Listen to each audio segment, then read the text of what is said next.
तो मूवी की शुरुआत में हम गोविंदा नाम के लड़के को देखते हैं और वो फांसी का फंदा लगाकर मरने जा रहा होता है। लेकिन मरने से पहले वो अपनी गर्लफ्रेंड को मैसेज करता है कि मैं मरने जा रहा हूँ, अगर तुम मुझे बचाना चाहती हो तो आकर मुझसे मिलो। अब वैसे ही कुछ टाइम पास कर रहा होता है, तभी वहाँ पे एक गाड़ी की ठोकने की आवाज आती है। तो गोविंदा वहाँ पर दौड़ कर जाता है। जिसकी गाड़ी ठुकी थी गोविंदा उसे सैंडी कहकर पुकारता है, यानी कि उसे पहले से ही जानता था। वह जल्दी से चेक करने लगता है कि कहीं यह टपक तो नहीं गया। लेकिन तभी उसकी नजर नशीले पाउडर के पैकेट पे पड़ती है जो उसकी गाड़ी में रखी हुई थी। तभी यहाँ से कहानी कुछ महीने पीछे जाती है और हम गोविंदा की धर्मपत्नी गौरी को देखते हैं, जिसके सामने गोविंदा की एक भी नहीं चलती थी और वो बस उसका गुलाम बनकर रहता था। गौरी काफी सख्त किस्म की औरत थी जो अपने पति को अपने कंट्रोल में रखे हुई थी और उसे अपने इशारे पर नचाती थी। गोविंदा उसे छुटकारा पाना चाहता था, लेकिन गौरी का भी एक शर्त थी कि अगर उसे 2 करोड़ रुपया देगा तभी वो तलाक देगी, वरना ऐसे ही इसकी जिंदगी में भटकती आत्मा बनकर इसे सताती रहेगी। उस घर में मंजू नाम की नौकरानी एक काम करती थी जो कि वो भी गोविंदा को इज्जत नहीं देती थी, बल्कि इसे एकदम नकारा ही समझती थी। गोविंदा पैसे से डांस क्लासेस चलाता था, लेकिन उसका पैसा नहीं दे पा रहा था, इसलिए इसे कोई इज्जत भी नहीं देता था। और यहाँ हमें बताया जाता है कि गोविंदा के पिता गोपी तमिल फिल्म के एक्शन मास्टर थे और बॉलीवुड के फिल्म में एक्शन शूट करने के लिए मुंबई आए थे। फिर उन्हें उसी फिल्म में काम करने वाले आशा डांसर से प्यार हो गया और साथ ही साथ शादी भी कर ली और तो फिर पैदा हुआ गोविंदा। एक दिन गोपी घोड़े पर सवार होकर कहीं घूमने गया, लेकिन खाई से गिरकर उसकी मौत हो गई। फिर यहाँ पता चला कि गोपी बहुत बड़ा घोलेबाज था, क्योंकि तमिलनाडु में उसकी पहले से ही शादी हो रखी थी और एक बच्चा भी था। वाइफ का नाम जारुलता और बेटे का नाम विष्णु था। गोपी का एक बहुत बड़ा बंगला था जहाँ गोविंदा और उसके माँ रहते थे। तो गोपी के मरने के बाद जब जारुलता को खबर मिली तो वो बंगला हड़पने चली आई, जबकि बंगला गोविंदा और उसकी माँ के ही नाम से ही था। उस दिन से लेकर आज तक इस बंगले को लेकर कोर्ट में केस चल रहा है। अभी तक ये क्लियर नहीं हो पाया कि आखिर में बंगला या किसको मिलेगा, विष्णु और उसकी माँ को या गोविंदा और इसकी माँ को। अब हम गोविंदा की माँ को देखते हैं, जिनको लकवा मार चुका था, जिसके कारण उनका शरीर चलने फिरने के काबिल नहीं रह गया था। वहीं पे हम गोविंदा के मित्र गौस्तों को देखते हैं, जो कि पेशे से वकील था और वही गोविंदा की तरफ से केस को लड़ रहा था। आज कोर्ट में सुनवाई थी तो गौस्तों कुछ फोटोज अदालत में पेश करता है जो ये प्रूफ कर रही थी कि गोपी और आशा की शादी पहले हो चुकी थी, इसीलिए वो ये बंगला उनका ही है।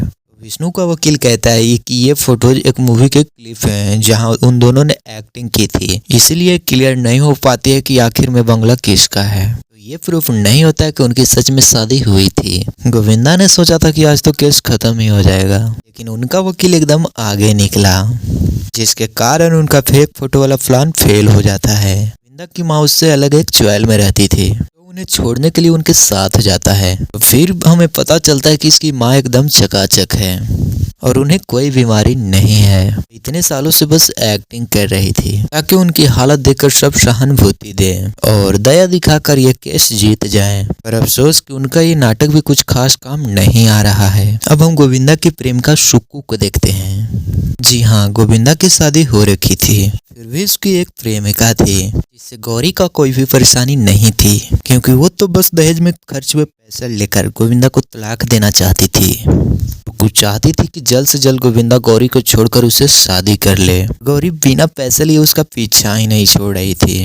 अब हम देखते हैं कि सारा दिन काम करने और प्रेमिका के साथ 2 पल बिताने के बाद गोविंदा अपने घर जा रहा होता है। पुलिस ऑफिसर जावेद अपने मगरमच्छ के जबड़े के जैसे अपने मजबूत हाथ से उसके नाजुक अंगूरों को पकड़ लेते हैं और अपने मुट्ठी में उन्हें जोर से जकड़ते हुए कहते हैं कि जो बंदूक तुम्हें मैं दी थी वो 2 लाख की थी, लेकिन तुमने मुझे बस 20,000 रुपये दिए, तो बाकी के पैसे कब दोगे? गोविंदा डर से कहराते हुए कहता है कि अभी तो मेरे पास पैसे नहीं हैं, लेकिन जब होंगे तो सबसे पहले आप ही के पास आऊंगा। गोविंदा अपने 2 अनमोल रत्नों को बचाते हुए घर पहुंचता है तो देखता है कि गौरी किसी आदमी के साथ बैठी हुई है और उसे अपनी अदाओं से रिझा रही है। उस आदमी का नाम बलदेव होता है, जो कि पैसे से लाइफ इंश्योरेंस बेचने का काम करता था। गौरी ने उसे ही अपना प्रेमी बना लिया था, क्योंकि जब गोविंदा की प्रेमिका हो सके तो गौरी भी तैयार थी किसी के बाहों में आने के लिए। गोविंदा ने गन इसलिए खरीदी थी क्योंकि वो गौरी का अत्याचारों से परेशान हो चुका था, इसलिए उसे वो मारने के लिए उसे सोच लिया था। वो पूरा इंसान तो नहीं था, तो इसीलिए इससे कभी हो नहीं पाया। तो गोविंदा और सुक्कू को कौस्तव के कॉन्टैक्ट के जरिए एक बहुत बड़े अमीर आदमी के बेटे को म्यूजिक वीडियो में कोरियोग्राफी करने का काम मिल जाता है। तो वो लोग उसे मिलने जाते हैं। उस अमीर आदमी को सभी धारकर कहकर पुकारते थे और वो मुंबई के सबसे बड़े गुंडे में से सबसे छोटे वाले गुंडे में से एक था। उसका बेटा सैंडी एकदम बेवकूफ किस्म का लड़का था, क्योंकि ज्यादातर वो नशीले पाउडर के नशे में ही रहता था और कहीं भी कुछ भी बक देता था। पर था तो उनका ही बेटा, इसलिए उसकी ये इच्छा पूरी करने के लिए गोविंदा और सुक्कू को ये काम सौंप देते हैं। इसके लिए उन्हें 30 लाख मिलने वाले थे और वो दोनों अब नशे में दुख तो सैंडी का डांस दिखाना शुरू कर देते हैं और कुछ ही दिनों में पूरा वीडियो शूट कर डालते हैं। हारकर जब म्यूजिक वीडियो देखता है तो उन पर भड़क जाता है, क्योंकि उनके बेटे से ज्यादा वो दोनों दिखाई दे रहे थे, तो उन्हें बिना पैसे दिए ही भगा देता है। ये सब होने पर सुक्कू सोचते हैं कि शायद उन्हें कुछ नहीं हो सकता है और आगे चलकर ऐसे ही धक्के खाने पड़ेंगे, इसलिए गोविंदा से नाराज होकर उसे ब्रेकअप करके चली जाती है। अब एक तरफ जावेद अपना पैसा मांग रहा था, दूसरी तरफ उसकी बीबी जान खाती रहती थी। यहीं उतनी मेहनत करने के बाद भी धारकर से पैसा नहीं मिला और ऊपर से सुक्कू भी उसे छोड़कर चली गई थी। इसीलिए गोविंदा फांसी का फंदा लगाकर मारने जा रहा होता है, लेकिन उससे पहले वो सुक्कू को मैसेज कर देता है कि वो मरने जा रहा है, अगर वो बचाना चाहती है तो आकर मिलो। ये वही सीन था जो हमने शुरुआत में देखा था। सब कुछ वैसा ही होता है जैसे मैंने बताया था। अब आपको ये भी समझ में आ ही गया होगा कि गोविंदा सैंडी को कैसे जानता था। वहां पर सुक्कू आ जाती है। उन्होंने सोचते हैं कि अगर हम नशीले पाउडर के पैकेट चुरा लें तो हम करोड़पति बन जाएंगे, इसीलिए सैंडी को बिना हॉस्पिटल ले गए वो लोग नशीले पाउडर के पैकेट चुरा कर निकल लेते हैं। दोनों जब घर पहुंचते हैं तो वहां का नजारा देखकर इन दोनों को आंखें फटे की फटी रह जाती है, क्योंकि गौरी खून से लटपट जमीन पर पड़ी हुई थी और उसकी मौत हो चुकी थी। वो लोग वहां से भागने की कोशिश करते हैं, बलदेव बाहर ही खड़ा था, ताला बंद होने की वजह से अंदर नहीं आ पा रहा था और वो लोग सोचते हैं कि अगर किसी ने उन्हें देख लिया तो शक उन पर ही जाएगा, सोचेगा कि प्रेमी प्रेमिका ने मिलकर प्रेमी की पत्नी को मार डाला। वो लोग सोचते हैं कि इन्हें लाश का ठिकाना लगाना होता है। गोविंदा अपने घर के बाहर ये गड्ढा खोदता है और वहीं पे गौरी को गाड़ देता है। वहीं सुक्कू सारे सबूत मिटाकर टूटा फूटा सामान पॉलिथीन में भरकर उन्हें जलाने के लिए लेकर चली जाती है। सुबह होने पर जब सैंडी को होश आता है तो उसके होश उड़ जाते हैं, यह देखकर कि उसके नशीले पाउडर के पैकेट गायब हैं। उसकी हालत एकदम खराब हो जाती है, सीधे अपने पप्पा के गोद में बैठकर रोने लग जाता है। वो बताता है कि पिछली रात मुझे एक कॉल आया जो नशीले पाउडर के 6 करोड़ रुपया दे रहा था। मैंने आपके लॉकर से पाउडर निकाला और बेचने चला गया, लेकिन अब पाउडर गायब है। हम देखते हैं कि हर रोज की तरह मंजू काम करने घर आती है। उसे गौरी दिखाई नहीं पड़ती। उसे शक हो जाता है कि कुछ तो गड़बड़ है। वह गौरी को फोन लगाती है पर फोन कोई उठाता नहीं है। तब तक हमें देखने को यह मिलता है कि फोन तो सुक्कू के पास है। गोविंदा को गौरी का फोन को ख्याल आता है, तो ये बात वो सुक्कू से पूछता है। सुक्कू कह देते हैं कि उन्हें फोन के बारे में कुछ नहीं पता, लेकिन सच तो ये था कि फोन तो उसके ही पास था। और यहाँ पे एक राज खुलता है कि सुक्कू विष्णु से मिली हुई है। कुछ महीने पहले विष्णु सुक्कू से मिला था और उसके सामने एक डील रखी कि उसके गोविंदा के प्रेम का बनकर केस से जुड़ी सारी जानकारी देनी होगी, जिसके बदले उसे पैसे मिलेंगे। अब यहाँ पे हमें समझ आता है कि सुक्कू गोविंदा से प्यार करने के बस नाटक कर रही थी, ताकि वो वहाँ रह कर जासूसी करते हुए विष्णु को सारी जानकारी दे सके, जिसके लिए उसे पैसे मिल रहे थे। पर अब तो गौरी का खून हो चुका था, जिसकी सबूत मिटाने में वो भी शामिल थी। उसकी एकदम हवा टाइट हो रखी थी, इसीलिए वो विष्णु से मदद मांगने के लिए वो आई थी, पर मदद मिलती नहीं। अब मंजू को साफ सफाई करते हुए कांच का टुकड़ा मिलता है। जिसके ऊपर खून लगा था। तो वो सीधे पुलिस स्टेशन पहुंच जाती है और जावेद को सब कुछ बता देती है। जावेद ने गोविंदा को गन बेची थी, तो उसे लगता है कि शायद गौरी को टपका दिया, इसलिए वो मंजू के बात में हाँ हाँ कहकर उसे जाने को कह देता है। लेकिन कोई एक्शन नहीं लेता क्योंकि उसका भी नाम सामने आ जाता। अब यहाँ पर एक और राज खुलता है कि मंजू और सुक्कू मिले हुए हैं और मंजू सुक्कू को सारी बातें बताती है और वो भी ऐसे पैसे के लिए ही कर रही थी। अब गोविंदा अपने मित्र गौस्तो अपने माँ को सारी बातें बता देता है। गौस्तो आइडिया देता है कि हम 2 करोड़ में बंगला विष्णु को दे देते हैं और उसके बाद यहाँ से भाग निकलेंगे। बलदेव काफी दिनों से गौरी से नहीं मिला था और ना ही उसे देखा था, तो उसे भी शक हो जाता है कुछ तो गड़बड़ घोटाला चल रहा है। इसलिए वो सीधा मंजू के पास पहुंच जाता है। मंजू उसे यही बताती है कि गोविंदा ने गौरी को मार डाला। बलदेव गोविंदा को फोन लगाकर मिलने को बुलाता है और कहता है कि उसे पता है कि गौरी मर गई है, लेकिन उसने मुझसे मरने के लिए 2 करोड़ का लाइफ इंश्योरेंस कराया था जिसके नॉमिनी तुम हो। अगर हमें उसके जाली मृत्यु प्रमाण पत्र और बाकी कागज दे दें तो हमें 2 करोड़ रुपया मिल जाएंगे, जिसमें से 1 करोड़ मेरा होगा। गोविंदा को लगता है कि अब पैसा आ ही रहा है तो आने दो, इसीलिए बलदेव से डील पक्की कर लेता है। अब हम देखते हैं कि विष्णु और गोविंदा में भी डील हो जाती है और गोविंदा 2 करोड़ लेकर बंगला देने को तैयार हो जाता है। तभी हम देखते हैं कि विष्णु धारकर को फोन लगाता है और उसे बता देता है कि आपका सारा नशीला पाउडर गोविंदा के पास है। अब धारकर अपनी पावर के इस्तेमाल करते हुए गोविंदा को पुलिस द्वारा उठवा लेता है और फिर उससे पूछताछ शुरू हो जाती है कि पाउडर कहाँ है। पुलिस अफसर गोविंदा के घर के छानबीन करते हैं पर उन्हें वहां कुछ नहीं मिलता। उन्हें पता चलता है कि गोविंदा की एक माशूका भी है। तो सुक्कू के घर पर छानबीन करने पर एक पाउडर का पैकेट बरामद होता है। तो अब सारा शक सुक्कू पर ही चला जाता है। सुक्कू खुद को बचाने के लिए जावेद के सामने सब कुछ उगल देती है और बता देती है कि इसने अपनी बीवी को मार डाला और घर के पीछे गाड़ दिया है और इसी के पास पाउडर भी है। सुक्कू पुलिस वालों को बंगले पर ले जाती है और वहां खुदाई करवाती है, लेकिन वहां पर गौरी का लाश नहीं मिलती। अब सुक्कू हैरान हो जाती है कि लाश तो यहीं गड़ी थी, तो आखिर वह गई कहाँ। और उस वक्त गोविंदा बार बार यही कहे जा रहा होता है कि ये सब कुछ झूठ बोल रही है। सुक्कू ने ये सबूत जलाए नहीं थे बल्कि छुपा कर रख दिए थे, लेकिन उसने जहाँ छुपाए थे वहाँ कुछ भी नहीं मिलता। तो अब उसका दिमाग खराब होने लगता है कि आखिर ये सब हो क्या रहा है। गोविंदा सुक्कू से ऐसे पेश आ रहा था जैसे उसे कुछ पता ही ना हो। सुक्कू बलदेव से पूछताछ करने के लिए कहती है, लेकिन गोविंदा के साथ उससे पहले से ही सब सेट था, इसलिए वो उसे कोई कुछ भी नहीं बताता। और फिर उसके बाद सुक्कू विष्णु से पूछताछ करने के लिए कहती है क्योंकि उसने सब कुछ बताया था, पर वो भी चुप रहता है क्योंकि उसे तो बस बंगले से मतलब था जो कि उसे मिल गया था। अब तक जो सुक्कू गोविंदा के साथ खेल खेल रही थी अब उसी के साथ खेल चलने लगा था और उसके सारे रचे रचाए पैसे उल्टे पड़ गए थे। गोविंदा के खिलाफ पुलिस को कोई भी सबूत नहीं मिलता, इसलिए उसे जमानत मिल जाती है। जाने से पहले कहता है कि तुम कमिश्नर को बोलो कि जो तुम्हारे घर पर नशीले पाउडर का पैकेट मिला है उसे टेस्ट कराए और जावेद के घर की तलाशी लो तो तुम भी आजाद हो जाओगे। सुक्कू को घर पर जो पाउडर मिला था उसे जांच होने पर पता चलता है कि वो पाउडर नकली है। पुलिस जावेद के घर पर छापा मारती है तो उसके घर से बाकी पैकेट मिल जाते हैं, जिसके कारण उस पर कार्रवाई शुरू हो जाती है। कमिश्नर धारकर के घर पर छापा मारने के लिए पुलिस भेज देता है पर उसे यहाँ कुछ नहीं मिलता और तभी उसके बेवकूफ बेटा नशीले पाउडर का पैकेट घर ले आता है।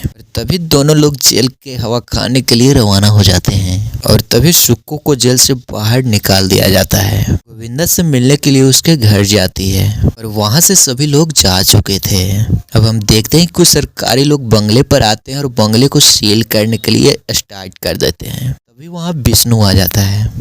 तभी वकील सवाल करता है कि ये बंगला विष्णु का नाम है, इसके पेपर्स भी हमारे पास हैं, तो इससे सील क्यों किया जा रहा है। तो बड़ा वकील बताता है कि टाउन प्लानिंग ऑफिसर ने केस किया है। 1988 में यह संपत्ति गैर कानूनी के तरीके से किसी गोपी नाम के आदमी को बेची गई थी। उन्होंने उस टाइम प्लानिंग कमिश्नर को घूस दिया था, पर ये स्कूल लैंड है अब हाई कोर्ट ने बीएमसी को दे दिया है और अब यहाँ पर स्कूल ही बनेगा। विष्णु सुक्कू के साथ और जानकारी लेने जाता है, पता चलता है कि उसके पास जो जमीन के कागजात हैं वो फेक हैं। उस टाइम जो कमिश्नर था उसने घूस लेकर प्लानिंग चेंज किया था। उसके जूनियर अधिकारी ने पब्लिक से एक फाइल तैयार किया और फिर वो 30 साल बाद केस जीत गया और फिर पूरी जमीन सरकार को हो गई। और फिर हमें पता चलता है कि ये जमीन कभी गोपी का था ही नहीं। ये जो सारी बातें थी गोविंदा को पहले से ही पता था, तो वो जानता था कि ये केस जीत भी जाए तो कोई फायदा नहीं है, क्योंकि जमीन तो ये उसके पिताजी की वैसे भी नहीं थी। सुक्कू बलदेव से मिलने जाती है तो उसे पता चलता है कि उसकी 1 करोड़ की लॉटरी लग गई, तो वो मुंबई छोड़कर चला गया। सुक्कू और विष्णु ने बंगले के चक्कर में जो भी प्लान्स बनाए थे वो पूरा प्लान फेल हो चुका था और अब उनके पास अफसोस मनाने के सिवाय अब कुछ नहीं रहा। अब सीन यहाँ से कुछ महीने आगे का दिखाया जाता है, जहाँ हम देखते हैं कि सुक्कू अपनी वही बेरंग जिंदगी जी रही होती है। तभी उसके पास एक कॉल आता है कि हमें बताया तो नहीं जाता है कि ये कॉल किसका है। वहीं दूसरी तरफ विष्णु एक आदमी से मार खा रहा होता है क्योंकि उसने उससे पैसे उधार लेकर बंगला खरीदा था। उसके पास भी एक कॉल आता है, तो यहाँ पर भी हमें बताया नहीं जाता कि कौन है। अब हमें यहाँ पर थाईलैंड के नज़ारे दिखाए जाते हैं और हम देखते हैं कि विष्णु, उसकी माँ और सुक्कू समुद्र के किनारे खड़े हैं। उन सबको कॉल कर बुलाया था गोविंदा ने। अब गोविंदा धीरे धीरे कर घर कर सारे राज खोलना शुरू कर देता है और बताता है कि जब कोर्ट में शादी का फोटोज की बात का खुलासा हुआ तभी मैं समझ गया था कि घर में ही कोई दुश्मन है थे। उसने मंजू का पीछा किया, देखा कि वो सुक्कू के साथ है, तब वो समझ गया कि मंजू ही उसकी सारी जानकारी देती है। उसके बाद उसने सुक्कू का पीछा किया तो पता चला कि उसने विष्णु से मिली हुई है। उस टाइम पर गोविंदा का दिल टूट गया क्योंकि सच में उस सुक्कू के लिए एकदम सीरियस था, लेकिन अब उसे एकदम धोखा मिल चुका था। गोविंदा ये सब बता ही रहा था तभी माताजी अपने पैरों पर चलते हुए आते हैं, जिसके देखकर सबके होश उड़ जाते हैं क्योंकि किसी को पता ही नहीं था कि वो बिल्कुल चकाचक हैं। गोपी के मरने के बाद जब विष्णु और उसके माँ बंगला हड़पने आए, माँ ने तभी से अपाहिज होने का नाटक शुरू कर दिया ताकि बंगला बच जाए। दोस्तों को ये बात नहीं पता था कि माँ चल सकती है, पर प्लान में उसको भी शामिल करना था, तो गोविंदा उसे भी सब बता डालता है। अब यहाँ पर एक और राज खुलता है कि गौरी जिंदा है और शायद ये बात आपको पहले भी पता चल चुका होगा, लेकिन इन सभी को अब पता चला तो उनका होश उड़ा रह जाता है। गौरी और गोविंदा को बिल्कुल भी नहीं बनती थी, लेकिन गोविंदा अपने प्लान लेकर गौरी के पास जाता है और बताता है कि वीएमसी इस बंगले पर कब्जा करने वाला है और हमें कुछ भी नहीं मिलने वाला है, इसलिए मेरे पास एक प्लान है जिसके बाद खूब पैसा होगा और तुम्हें तलाक भी मिल जाएगा। और यहाँ पर गोविंदा को पता चलता है कि गौरी ने लाइफ इंश्योरेंस ले रखा है जिसका नॉमिनी वही है, ताकि गौरी को कुछ हो जाए तो उसके पास पैसे रहें जीने के लिए। और बलदेव उसका आशिक नहीं था, वो तो बस गोविंदा को जलाने के लिए उसे चिपकती थी, यानी कि उनके बीच बस थोड़ी बहुत दोस्ती थी। लेकिन गौरी को गोविंदा से भरपूर प्यार था। गोविंदा सैंडी को फोन लगाता है और उसे पाउडर के बदले 6 करोड़ देने की बात कहता है। उसने सोचा था कि उसे बेहोश कर पाउडर ले लेगा, लेकिन उसने खुद ही गाड़ी ठोकर खुद को बेहोश कर लिया। उधर माँ और गौरी मिलकर मस्त सेटअप तैयार करते हैं और फिर गौरी खून लगाकर जमीन पर लेट जाती है। फिर गोविंदा सुक्कू को घर लेकर आता है और वो लोग गौरी को मरा समझकर उसकी बॉडी गाड़ने लगते हैं, लेकिन सुक्कू को जाने के बाद गोविंदा गौरी को निकाल लेता है। माँ ने सुक्कू पर नजर रखी हुई थी, वो देखती है कि सबूत जलाने की जगह पे छुपा रही है, तो उसके जाने के बाद वो सबूत गायब कर देती है। उसके बाद गौरी एक नकली पाउडर तैयार करती है और उस पाउडर को चालाकी से माँ सुक्कू को घर में रखाती है। उसके बाद माँ नौकरानी बनकर जावेद के घर जाती हैं, तो वहाँ पर भी नकली नशीला पाउडर रख देती हैं क्योंकि उसे भी तो रास्ते से हटाना ही था। पाउडर गोविंदा ने सैंडी से चुराया था, वो उसी को बेच देता है। जो थैली भरकर पाउडर सैंडी ले गया था वो उसी का था। वो इतना बेवकूफ था कि गलत टाइम पे वो लेकर घर आ गया। फिर बलदेव के साथ जो डील हुई थी उस डील को निभाते हुए गोविंदा इंश्योरेंस 2 करोड़ में से 1 करोड़ उसे दे देता है और वहां से उसकी कहानी खत्म हो जाती है। और फिर उन्होंने 2 करोड़ में विष्णु को बंगला भी बेच दिया था। मतलब कि पहले उन्हें सैंडी से 5 करोड़ मिले, फिर इंश्योरेंस में से 1 करोड़ और विष्णु की तरफ से 2 करोड़, यानी कि उनके पास कुल टोटल 8 करोड़ रुपए हो गए। लेकिन फिल्म में कुल टोटल 7 करोड़ बोला गया है। गोविंदा सुक्कू से बोलता है कि मैंने तुमसे सच्चा प्यार किया था, पर तुमने पैसे के लिए मुझे धोखा दिया। फिर वो विष्णु से कहता है कि मैं आई को कभी इज्जत नहीं मिली। एक बंगला था जो कि हम लोग के पास बचा था, लेकिन वो भी तुम लालची लोग छीनने आ गए। मुझे बंगले से कभी प्यार नहीं था, बल्कि मेरी आई की इज्जत प्यारी थी। अगर तुमने उसे इज्जत दी होती तो मैं यह बंगला तुम्हें खुशी खुशी गिफ्ट कर देता। विष्णु उसे धमकी देता है कि वो उसे छोड़ेगा नहीं, लेकिन तभी उसे चक्कर आने लगता है। गोविंदा ने उन्हें कुछ पीने को दिया था जिसमें कि बेहोशी की दवा मिले हुई थी। वो तीनों वहीं लुढ़क जाते हैं और फिर गोविंदा, गौरी, माताजी और कौस्तुभ 8 करोड़ रुपया लेकर मस्त जिंदगी जी रहे होते हैं और यहीं पे फिल्म खत्म हो जाती है।